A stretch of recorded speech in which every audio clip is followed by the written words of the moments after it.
Now, these are the mission control multiple communication that is responsible for the connected avionics and ensure payload operation. This is the brain of the TB2 flight control system, which is the most crucial component of an unmanned aerial vehicle platform. Moving back, we have the Rotax 912 engine. Interestingly, this is sourced from a civilian aircraft technology, a 4-stroke piston engine with 4 liquid and air-cooled cylinders. This engine will take the drone to a speed of 120 knots at a maximum altitude of 25,000 feet. It has a range of more than 150 kilometers with an endurance of 25 hours nonstop. All this power is being fed by these bladder tanks on the wing. Constructed from rubber and plastic, fuel bladders have excellent resistance to different climatic conditions.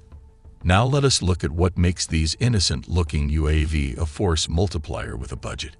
It can carry 4 GPS or laser-guided bomb. This is the MAM-L laser-guided bomb with a range of 15 km. This missile is used for main battle tanks and heavily armored vehicles. They have no active motor to propel it, which gives them more room for the warhead, and as a result they rely only on GPS, as well as laser guided by the TB2 UAV.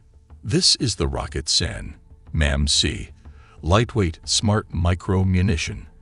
It has a range of around 8 km.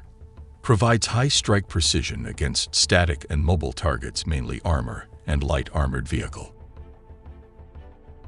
This is the Wescam MX-15D.